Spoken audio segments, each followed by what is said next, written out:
comissão participa o vereador Fábio e o vereador Filho, né? Portanto, estão todos convidados e os senhores saberão como funciona a aspiração de um projeto pela sua análise técnica, jurídica, redacional e a grande preocupação em trazer aqui para essa tribuna, para trazer para esse plenário um projeto coeso, com qualidade, que garanta o direito do povo e diga não aos favores. É isso que nós temos que fazer.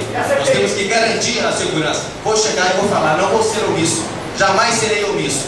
Posso não ter a oportunidade de agradar os senhores, mas omisso jamais. A resposta vai vir. E estou à disposição para poder conversar, se caso os senhores não aceitarem a minha opinião. Tá? Nós vamos conversar, afinal de contas aqui é a casa do povo, é a casa do debate, e nós temos que fazer com que todas as situações que venham para essa casa saiam daqui solucionadas, saiam daqui com uma resposta. Espero que a resposta muitas das vezes seja a melhor possível. Torço para isso e quero o melhor. Não tenho conchavo com ninguém, fiz a minha campanha pobre financeiramente, mas rico em apoio. Não conheço ninguém da Presidente, não conheço ninguém da Vale do Ouro, não conheço nenhum empresário que possa ter um vínculo comigo, que eu tenha a obrigação de ser cordeirinho, não sou de ninguém, sou líder do prefeito como democrata, não abro mão do meu partido, as minhas questões políticas não se cruzam com a do PT. Ano que vem, por exemplo, eu tenho meu candidato, e que tem certeza absoluta que não são os candidatos do PT. E eu estou unido hoje ao governo em busca de um propósito de melhor tempo para São João do Rei, em busca de um trabalho coeso, né? Sem politicagem. Eu costumo falar o seguinte: eu estou na política, mas não sou político, eu sou bombeiro. E eu não tenho preocupação, não tenho conchavo com ninguém e quero fazer o meu melhor. Quero sair daqui amanhã, não preciso daqui financeiramente falando, pelo contrário, tive uma queda financeira, abri mão de uma profissão extremamente promissora. A Copa está aí ano que vem, então só não é promovido no bombeiro quem não quer. Os salários são excelentes, vamos falar a verdade. O bombeiro e a polícia militar já viveram situações lastimáveis, a ponto de o policial militar não poder se identificar numa loja, porque se identificasse como policial militar, seu presidente, seria negada a venda a ele. Eu, quando entrei no bombeiro em 1998, ouvi recentemente essas histórias lá. Em 97, os policiais militares, eles não andavam fardados da rua para não serem cobrados. Hoje não. Hoje nós temos uma classe que é coesa na união. Nós temos bons salários, a verdade é essa. Pode melhorar? Pode, porque o risco é muito grande. Você vai trabalhar e não sabe se vai voltar vivo para casa, a verdade é essa. Você não pode escolher, eu vou fazer isso ou não vou, não. Você entra de serviço sem saber o que te aguarda. Portanto, eu acho que essa profissão, ela merece ser muito mais valorizada, porque hoje no bombeiro só há cobrança. Os governantes só cobram resultados. Tanto que estabeleceram lá um índice de produtividade. E em razão dela, hoje se cobra um resultado humanamente impossível de ser cumprido. Uma escala de 24 por 48, o militar ele trabalha 4 vezes mais do que demanda a Constituição Federal, de que qualquer um aqui. 2 serviços dentro de uma semana dão 48 horas. 40 horas semanais, você coloca, tem serviço, tem semana que o bombeiro trabalha 4 dias, multiplica isso aí no mês, multiplica isso no ano e vê quantas horas um bombeiro trabalha. Enfim, acho que isso não faz parte da discussão aqui. Só quero falar para os senhores que eu não tenho conchavo. Eu fico com muita vontade de fazer uso dessa tribuna. Porque a minha vocação, a minha ideologia, eu defendo ela a qualquer preço e não me rendo às pressões, nem de um lado e nem de outro. Bom, em relação ao lixo, senhora vereadora Jane, eu gostaria de fazer uma observação aqui, que talvez a senhora não tenha se atentado ao edital. O edital realmente trata de 540 mil reais, mas isso não é um valor mesmo, muito pelo contrário. O edital ele trata do mesmo valor que se paga hoje. Entretanto, caso seja necessário utilizar, o prefeito não precisa estabelecer procedimento licitatório. Até porque, se ele fosse estabelecer um procedimento licitatório e não tivesse decretado o estado de emergência, nós teríamos a oportunidade de não atender a demanda da população. Hoje, depois de aprovado, depois de concluído o procedimento licitatório, nós temos um poder público que está apto a dar qualquer tipo de resposta em relação à limpeza urbana, em relação ao lixo hospitalar, que isso é muito importante. E se não sei se os senhores já foram, mas eu convido os senhores a fazer uma visita ao antigo lixão, porque não existe mais lixão. Hoje nós temos um aterro controlado. Se alguém chegar lá vai falar, o lixo sumiu, e sumiu mesmo. não há lixo naquele local. Hoje nós temos lá 3 espécies raras da fauna que já são encontradas ali e que nós não vimos nada além de urubus, a verdade toda é essa. Portanto, o meio ambiente é uma situação que deve ser abordada com respeito, com cautela, e temos que preparar para que ano que vem, através desse consórcio, nós tenhamos êxito através do ICMS ecológico, poder fazer investimentos que jamais foram feitos aqui nessa cidade. Quero aproveitar também, senhor presidente, já estou concluindo, dando um aviso para aquelas pessoas que adquiriram um apartamento da Clipe Engenharia lá no bairro Bonfim. Inclusive eu adquiri há 2 anos, né, e já tem 1 ano de atraso. Eu quero dizer o seguinte: a última notícia, inclusive é de hoje, junto com o Gastão e o pessoal da Clipe, o problema ali é a água, né? E o DAMAI se manifestou. O problema não é do DAMAI, porque nós temos a documentação que o DAMAI se manifestou no sentido de não ter condições de fornecer a água. A culpa foi da Clipe, que a meu entender, foi omissa naquele momento, mas agora, mesmo depois desse atraso, que eu também não estou satisfeito, mas tem que ser resolvida a situação, fez uma parceria com a Clipe, e a Clipe vai financiar uma parte da obra e a outra do DAMAI. Portanto, o pessoal do DAMAI, né, o Gastão, junto com sua equipe, está aguardando a aquisição dos materiais pela Clipe, e a Clipe vai fazer essa parte da obra, e depois sim o DAMAI vai dar continuidade. O DAMAI, pela conversa que eu tive com o secretário Gastão, ele disse que 10 dias seria o suficiente para que ele pudesse realizar seu serviço, a contar da data de entrega do material e do serviço pronto pela equipe da Clipe, da parte que incumbiu a elas. Portanto, essa é a última notícia que eu tenho, daquelas pessoas que estão acompanhando no Facebook. Tenho 2 Facebook, Cabo Zanola, vereador Cabo Zanola, aquelas pessoas que estão nos assistindo, que estão nos acompanhando, os telespectadores, que quiserem mais informações, podem vir fazer uma visita para nós, vai ser um prazer recebê-los, e se caso desejar, pode acompanhar até mesmo pelo Facebook. Aproveito também a oportunidade, senhor presidente, para parabenizar também a administração em relação ao problema do IPTU que houve aqui em São João do Rio.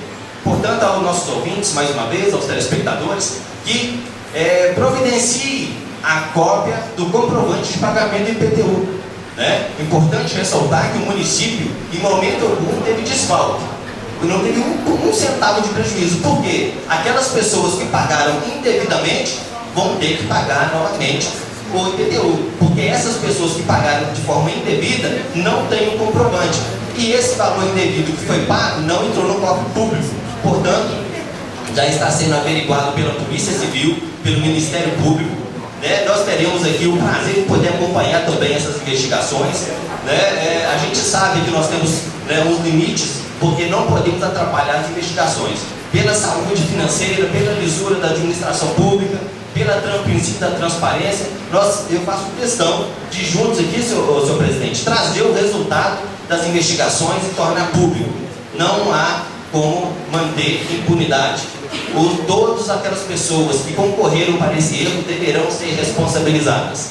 Pois bem, quero finalizar falando sobre o procedimento do transporte.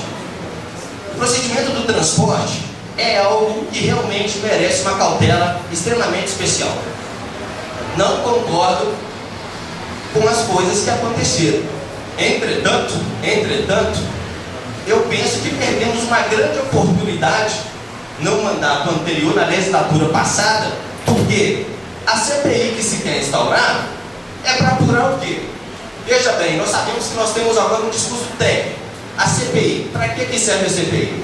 Para levantar aquilo que a gente desconfia, aquilo de concreto. Perfeito. Então nós temos que ter 3 objetivos. Nós temos que ter o termo formal, que é o requerimento por 1/3 da Casa. E isso é aplicado na Câmara do Deputado Federal, na Assembleia Legislativa e nas câmaras de vereadores. O segundo é o substancial, que fala o quê? Nós temos que ter uma acusação, uma dúvida, uma apuração direcionada, concreta e técnica. Verdade? Tranquilo. Peraí, terceiro passo. E nós temos o período, que é o caráter temporal. Isso não tem problema para nós, porque no consenso da instalação de uma CPI, se fosse o caso, nós poderíamos prolongar para o ano que vem, sem problema nenhum. Só que existem situações que nós não concordamos, a realidade é essa, que não são não está apta a ser apurada através da CPI, e eu quero explicar por quê. Quero explicar por quê. Veja bem, nós sabemos quem era o prefeito do mandato passado.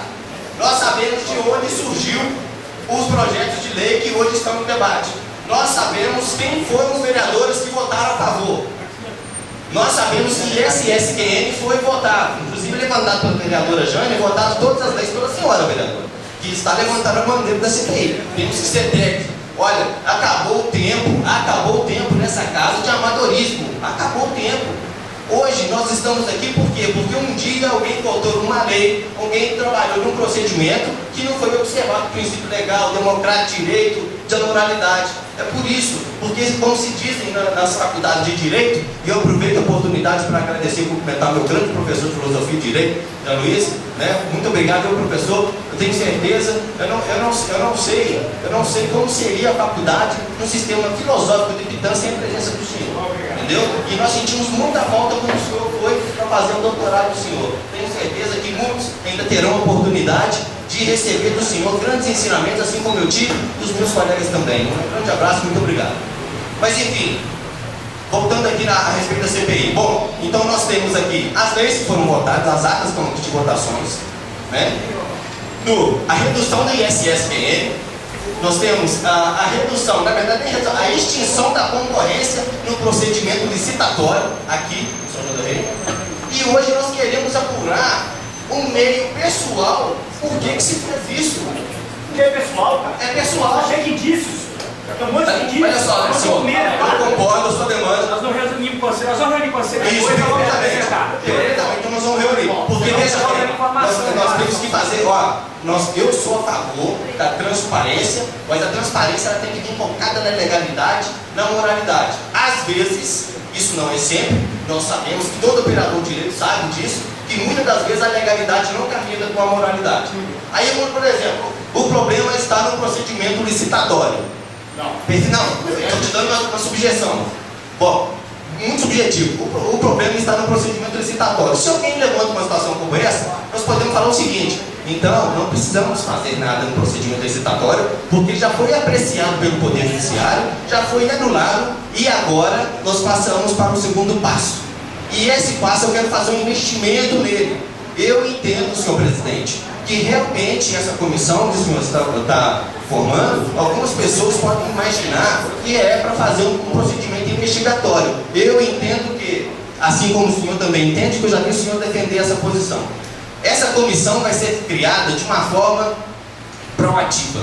Por quê? Nós sabemos que os senhores se instalaram aqui legitimamente à frente dessa casa para poder tratar sobre o transporte público, né? E conseguiram vitórias. A verdade é essa, nós temos que reconhecer. E nós temos que reconhecer também que São João del Rei fez parte de uma manifestação extremamente saudável, sadia. A gente não se enquadra nessas situações que têm ocorrido aí no Brasil inteiro, né?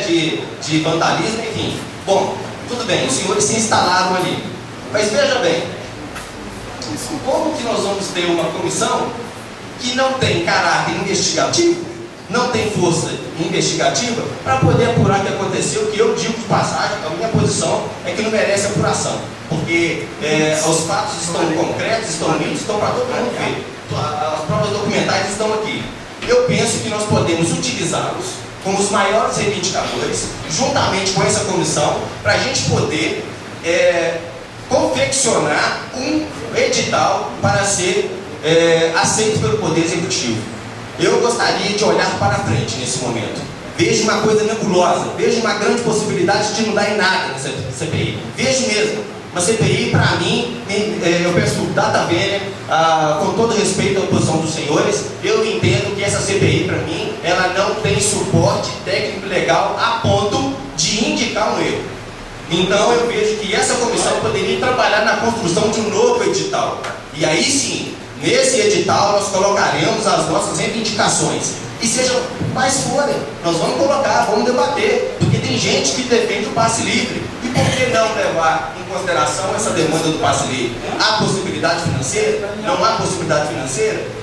Nós temos que ter uma resposta, nós temos tudo para melhorar hoje o sistema do transporte público dentro de São João del Rei. Eu estou disposto a poder trabalhar com os senhores na medida que a moral, os princípios, os bons costumes, a legalidade nos permitem. Eu estou à disposição. Portanto, eu peço perdão, eu tenho certeza que eu extrapolei o prazo, viu, seu vereador? O senhor me perdoa, isso não vai acontecer novamente. Eu gostaria de colocar à disposição o gabinete para a gente ter uma discussão concreta, uma discussão saudável, inteligente, para a gente fazer aquilo que realmente o povo merece, precisa e deseja. Aliás, nós não estamos fazendo favor para ninguém aqui, nós estamos cumprindo o nosso papel. Um grande abraço, uma boa noite a todos. Muito obrigado.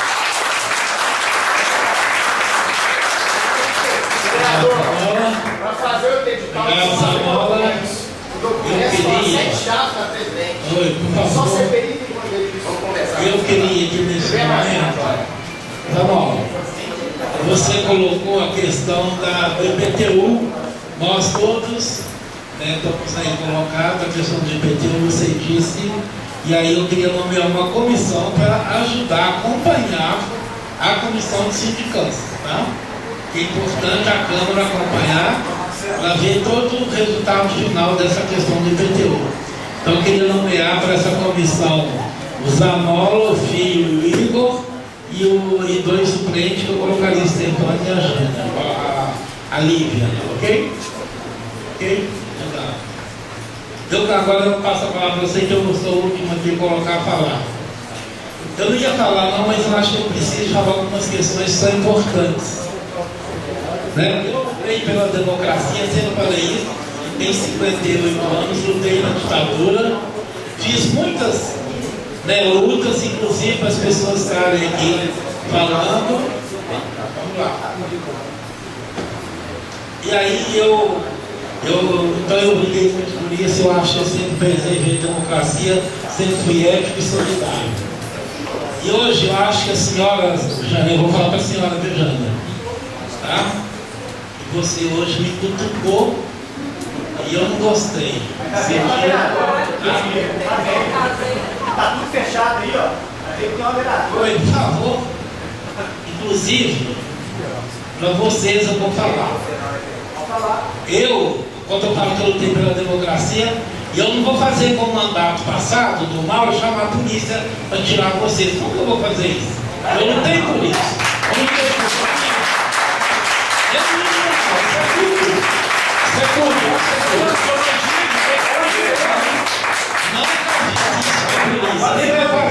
Nós temos que resolver no diálogo, eu aprendi isso. Agora, nós temos que ter respeito. Se na próxima reunião as pessoas não deixarem as outras falar, eu suspendo a reunião até, porque tem que ter direito, não tem confusão. Um fala, outro ouve, isso é importante. Não vou chamar a polícia não, mas a gente tem que pôr ordem, isso é regras. Eu trabalho muito com regras e elas são importantes na vida. Então eu queria deixar claro que você pode manifestar, jamais eu sou contra manifestação, até porque eu fiz muito na minha vida, entendeu? E foi bom ter feito, porque aí nós crescemos politicamente nesse país. E aí eu gostaria de falar para você, Jana, algumas coisas. Primeiro, na época da ditadura, ninguém faz, eu estou fazendo reunião clandestina, não. Eu fiz muita na ditadura, tinha que fazer reunião clandestina, e só a gente morria. Várias reuniões clandestinas eu fiz, e aí eu fui até preso por isso na ditadura. Hoje não. Então nós vamos reunir, eu vou reunir na minha casa, a casa é minha, eu vou reunir na Câmara, qualquer lugar, é direito nosso. Cada um reúne onde quiser, primeira coisa. Entendeu? E aí quando a senhora fala, então eu me senti que a senhora anda esbibilhotando minha vida. E a senhora já sabe até que eu reuni na minha casa. Reuni sim com vários vereadores. Entendeu? Tomei café, entendeu? Eu fiz tudo lá. Não nós conversamos muito, falamos de política, produzimos política. E eu vou continuar reunindo e já fiz várias reuniões em qualquer lugar. Não tem medo disso. E aí, Jônia, eu ia falar para a senhora, quando eu falei que a senhora anda desbibilhotando, porque a senhora coloca aqui que teve reunião, então a senhora andou procurando saber das coisas. Entendeu? E eu acho isso horrível, é feio. Eu não gosto não. Não tem nada pessoal contra você, tá? Quero deixar bem claro que eu olhando você. Eu gosto de você como pessoa, não tem nada, converso com você, saindo ali eu converso, não tem nada contra você. Pessoalmente, acho até que você faz boas ações. O que eu não gosto de você, o que eu aprendi na vida, é politicamente. Acho a senhora, né, uma cara de pau da